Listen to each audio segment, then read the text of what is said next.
first and foremost, I have to ask this. I ask this to every audience. Anybody in the film business in the room? That's not self-serving. It's always good to know. I bring my scripts with me wherever I go.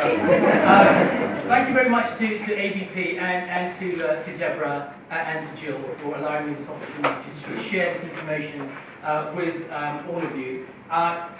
One of the things I have to start off, and I hate starting presentations off with a confession, is I'm going to run over time. I'm telling you that right now. So if you've got a coffee or some water, that's great. You'll need it. I'll throw out candies if anybody else is feeling a little bit drained, considering last night I'm sure was the first session many of you. Let me start off by saying I work for an accounting firm. I'm not an accountant. I'm not a psychologist either. What are you doing here, Dil?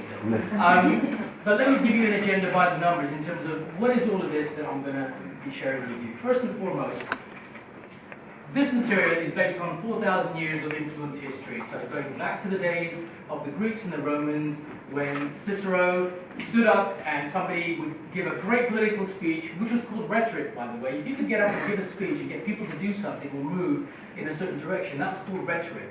Because you were able to do that without the authority, so you didn't necessarily have to be a Caesar or a king, and you didn't have an army behind you.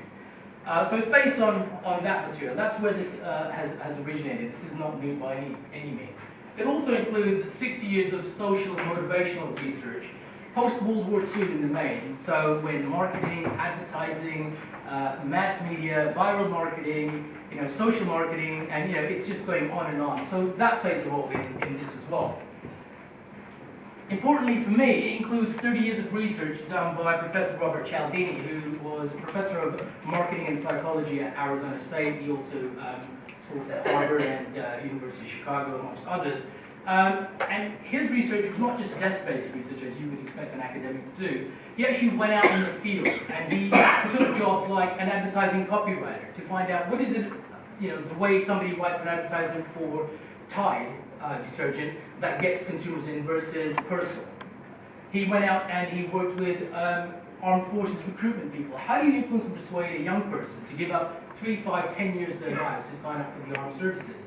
He also worked with cults. He found out what is it about young people, sometimes who might have lost their way in life, to give up their worldly goods and go and wear a white sheet and dance happily outside Los Angeles International Airport and sell you flowers, for those of you that might have been to LA Airport and seen that. So he did a lot of research by actually finding out what's going on and who's doing the influence and persuasion piece the best. So he went through a lot of these training programs. Now, of course, he's not scared of me anymore. I know the number of social services, Dad, and that's enough to... I go to my room, I can tell you.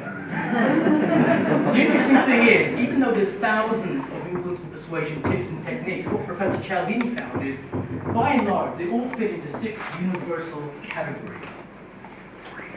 Normally, this is a one-day workshop that we run with various organizations and people with psychology degrees. These caveats are more important than to other audiences that I normally give. First and foremost, nothing I'm going to present to you is going to be 100% effective. So you cannot influence and persuade all of the people all the time.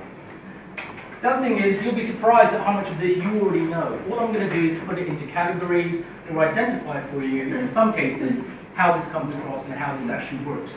How we can use it, but also how it's used on us. And lastly, how do people... The other thing is, and I found this certainly working in the public sector, the good old days of saying, look, I'm the guy who's got the title manager, I'm wearing the suit with the tie, you will do as I say and improve your performance. And marketing and product share and margin, and moving over to, I don't even like the term softer skills. It's moving over to a different set of skills altogether. And lastly, as I just said, because it's based on scientific research, it can be replicated. It's a bit like a recipe. If I pick up a cake mix box, by and large, if I follow the instructions, it'll kind of look like what it has on the cover in terms of the picture. So it can be replicated. You don't need to be natural, extrovert, or have a personality transplant. Now, we actually chose them versus you. Now, Professor Cialdini is also very big on the ethics of influence, because this stuff's quite powerful, so it can be used in an unethical way. So he's very keen to make sure that we always present this slide. And there's different agents of influence. There are people who are... I really enjoyed the last session I went to. It was an excellent session around influencing. It'll certainly influence there's the word, my practice in terms of what I do in the room with my clients and also in terms of how I sell. So I really enjoyed that and it was really hilarious. So it was a great session. I particularly enjoyed Dil's session. I think he's a great speaker. It was very motivational and it really fits with the kind of thing that I'm doing in business. So I particularly enjoyed that. Really interesting session earlier on today about influencing. Somebody talked about Professor Cialdini's approach to his theories on influencing, which was very excitingly presented and interesting. The session I enjoyed most was the session that was given on power and influence. It was very informative, it was very entertaining, it was very funny, but it was also very interesting about how you can influence people to do things they would normally do.